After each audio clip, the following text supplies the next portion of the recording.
So can everybody hear me? Good. Yeah, very good. Yeah. Hello, my name is Paul. I'm a PhD student here at the lab of Professor Petra Ritter, and I'll be guiding you through the hands-on session today. My first question will be, has everyone installed the virtual brain software on his laptop already? And if not, please raise your hands. Good. I saw some people already clicking through the graphical user interface while Mihai and Paula were talking. That's good. So for some of you, this will be just a repetition. For the others, yeah, you already saw what we are going to do now in the hands-on session. So yeah, as you start TVB, this is the login page you'll see, and the default credentials are admin and pass.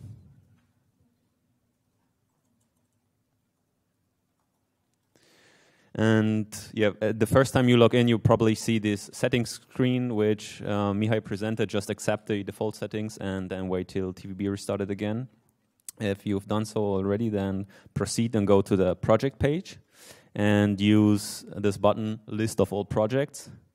In my case, you will see now several TV projects, which I played along already. In your case, you should only see one project called the default project. You can see here. Yes, one question?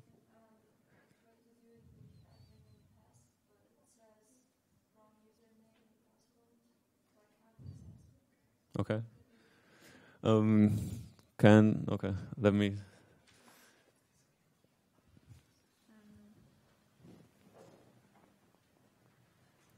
Admin and pass. And you have no caps lock on? No.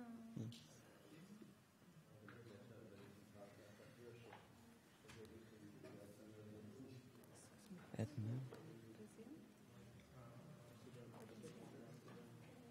So is Michael here?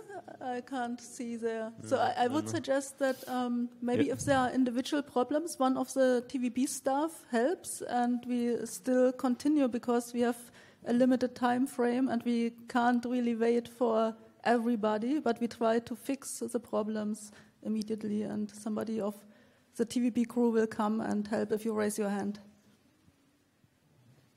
Yeah, that makes sense. Okay. So for those who managed to log in and get to the project page, please enter this default project by clicking on project data.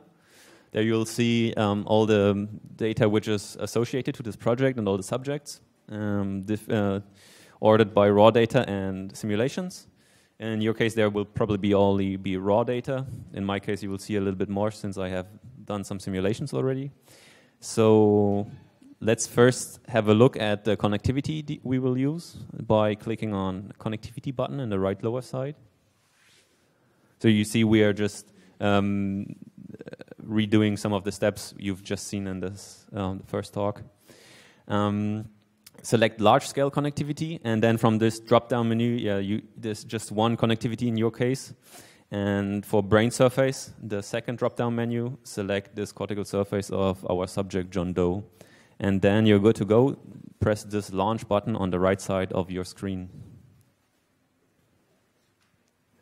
Then everyone should see this connectivity viewer page with this three-dimensional representation of the brain network on the right side and the matrix on the left side. You can click this button, Show, to show all the edges connecting our different brain areas. Clicking this brain button on this right upper side here opens up a menu for some more, to adjust your visualizations. As you've seen, you can change the color bars and also the surface or the transparency of your cortical surface. So let's increase this. And here you go. You can see now better the cortical surface on the right side and the network nodes embedded in there. A question? Is there a way when you scroll out or something and the brain is gone to reset it to just Press the arrow keys. And then by pressing left or right, you can switch the side where you are viewing from. And also, see, so I'm scrolling out of the picture. And then by pressing up and down. Yeah? Okay, cool. So did everyone manage to get to the connectivity viewer page so far? Okay, some questions still? Okay. Now let's use this connectivity to create our own first simulations. Therefore, we switch to the simulator page by clicking on the simulator button down here.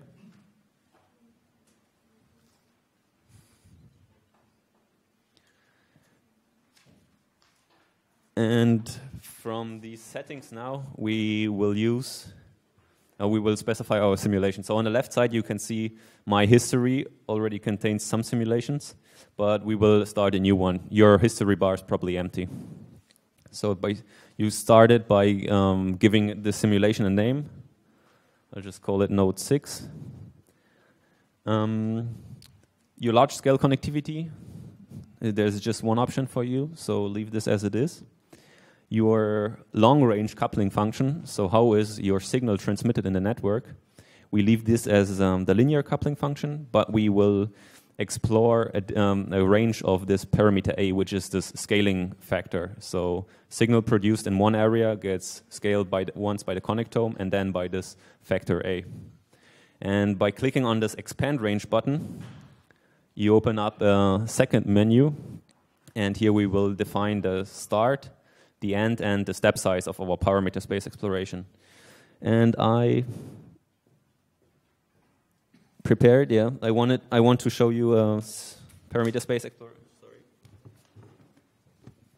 Let's do a parameter space exploration from 0 to 0.07 with a step size of 0.01. That's cool. That's okay. Conduction speed, use 16. We won't use a cortical surface now due to the length of computation time. So we will just create a region-based simulation. We won't apply a stimulus. We will do this later in another hands-on session. And our local dynamics in each node will be described by this generic 2D oscillator, which is already default in there.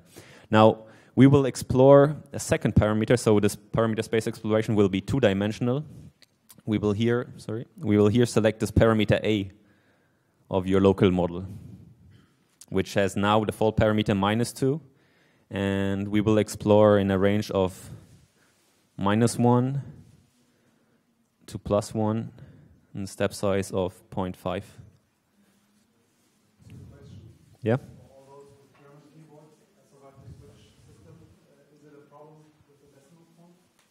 No, just put in the point, that's okay. Should be fine.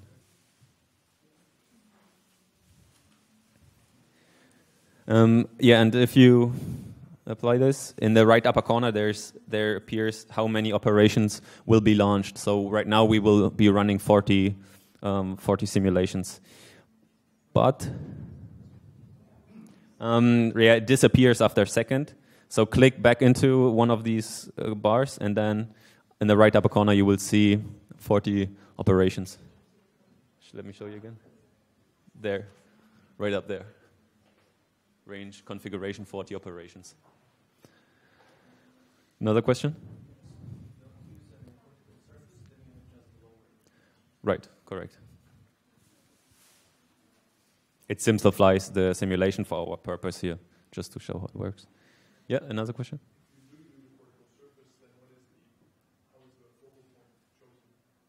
The vertex? You have to upload them as well, but derived by the pipelines before. Right, you have this long-range connectivity then by a diffusion-weighted imaging measured, and then there's a cortical surface or a short-range connectivity derived or given by a kernel, connectivity kernel. Yeah, you have a region mapping, so you say which voxels belong to which regions, and therefore get an input through the long-range connectivity, and also by the short-range connectivity through the neighborhood on the cortical surface. Yeah. Actually, we can have a look later on to this region mapping if you want to, there, where you can see the cortical surface and then all the vertices which correspond to each region. They are colored in different colors. Yeah, that's another visualization in here. Good. So everybody set these parameters for the parameter space exploration. Then we would continue, leave everything as is. That should be fine. We use integration scheme, this point deterministic. That's okay. And we will increase the integration step size. This model is fairly stable, so we can use integration step size of 0.5, which makes the computation faster. And we use as monitor just temporarily subsample with a sampling period of 1 millisecond. And to get results today, we just keep 1000 milliseconds as our simulation length. Right. So then press the play button in the right upper corner.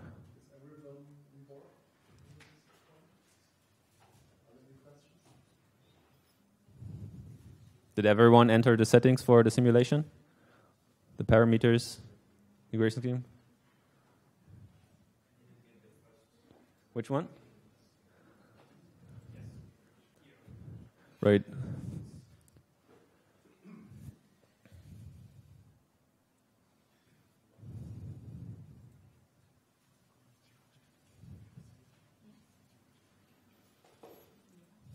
And by hitting the play button, as I just did, you start the simulations. And depending on your computer and your processors, this can take 2 to 3 minutes, maybe 4 or 5. But soon you will see then the results popping up on the right side. Actually, I can show you.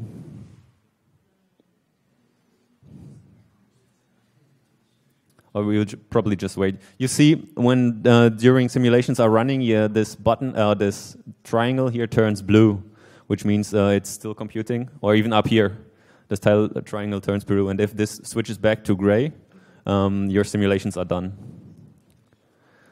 So you can look this up by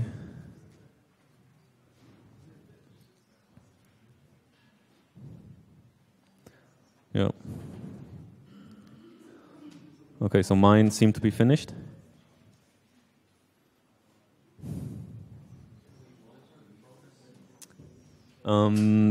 I think this function is not implemented now. You would just have to wait for. So in the parameter space exploration, actually, yeah, you would monitor the progress like this. So these dots will appear one after another since once the simulation is done. This is some kind of progress. Yeah. Okay, so let me switch back to. So yeah. Who's still on board? Okay, that's enough, I think.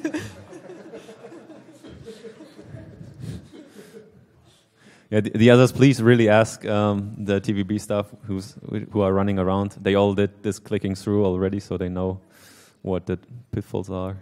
So who needs help? Please raise your hand, and then somebody will come. Amna? Maybe over here. Yeah.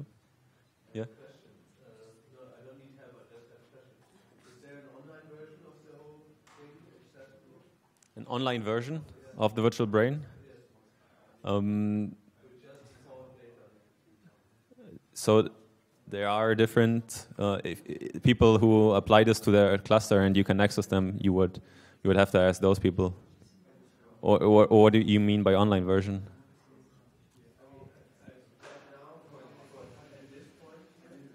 Sorry?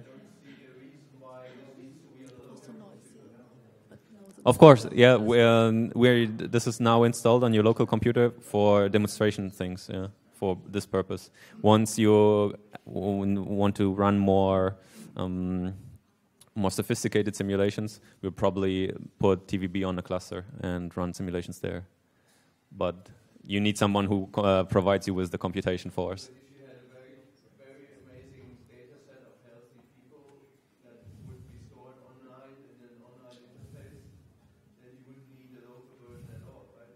No, of course not. So there is an online version of the virtual brain. I think our colleagues from Marseille have this on their cluster running, but there's not open access to everyone.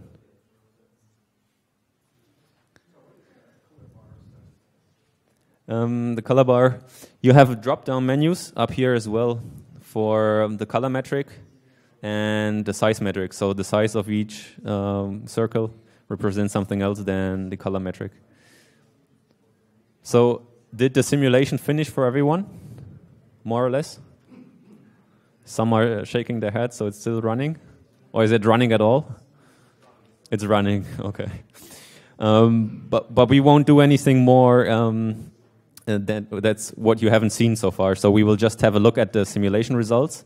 Therefore, please click on this circle I'm showing here.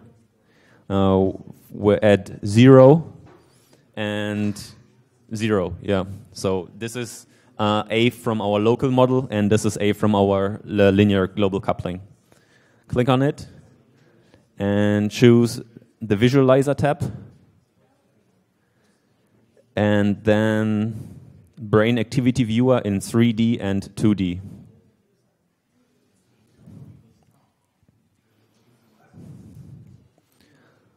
So what pops up is this visualization with, so this is actually then how you know how different regions map to different vertices.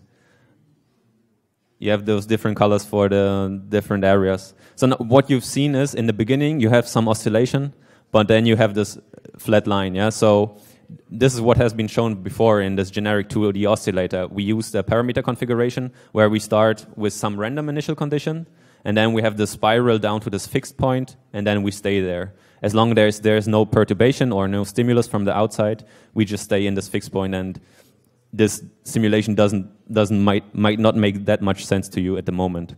So if we go back by clicking on this return button up here,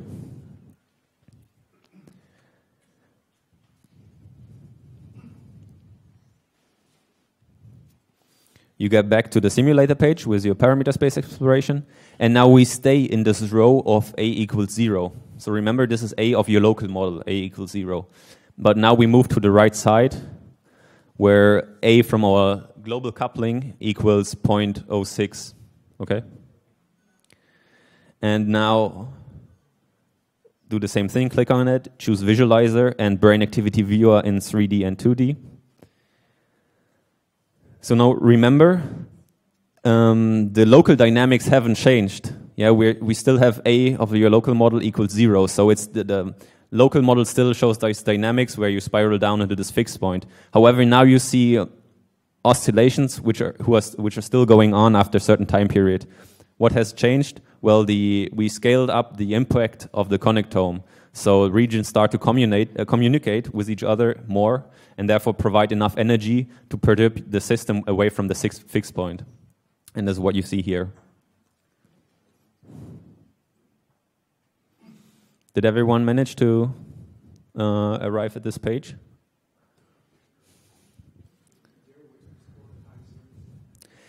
Yeah, so once you go back, you can choose a different visualizer. So you don't want this three-dimensional representation.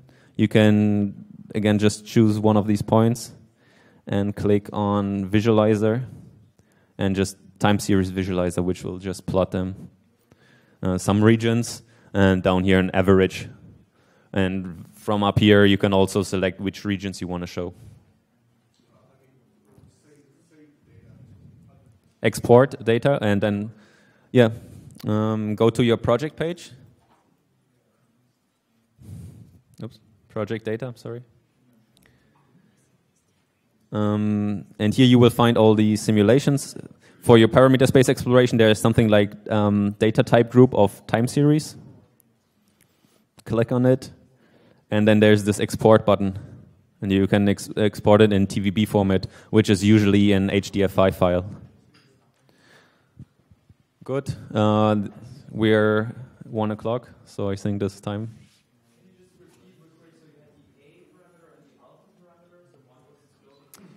Right. A parameter of your local model. So let me show you this also really quick. This is what determines the behavior of your local dynamics. If you go to your simulator page and choose this menu up here, sorry, sometimes.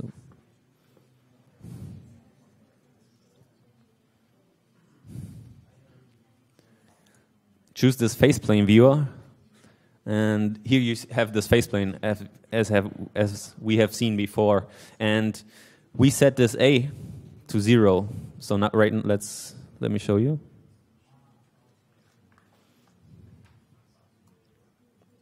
Right. So by clicking in here, we can draw these trajectories, and right now we have this fixed point in the middle there, and wherever we start in this faceplane, we will always end there and with no oscillation. But what happens if we change this parameter A? So right now we're at -2. Now increasing. As you can see, these oscillations get longer. And at some point we arrived, this is this bifurcation, we arrive at this limit cycle. And this is parameter A. And what I wanted to show is that even so we have these fixed point dynamics, we can still achieve ongoing oscillation in a large-scale brain network by just trimming our connectome. But are there any more questions on the hands-on session? Some are still clicking and exploring. Yes? Sorry, my physics studies were too long away. Could you just very briefly link this to this diagram to the temporal signal? Yeah, so the temporal signal, our this generic 2D oscillator is two-dimensional. We have two differential equations which describe the temporal behavior of V and W, and they are linked to each other. Yeah, you can look up the so all these equations are documented. Now we plug into these differential equations an initial value. For example, right up here we start with W equals 3. Where's my pointer? Here. W equals 3 and V equals -1. And now we plug them into this differential equation, and then we get this trajectory. Was that your question? That is one node, right? So this is just describing the behavior of one single node.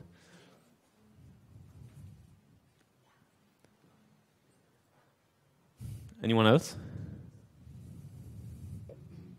Okay, thank you, Paul.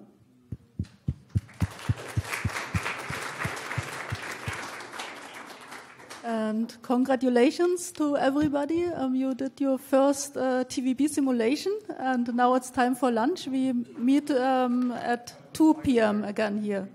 So enjoy lunch, it's provided.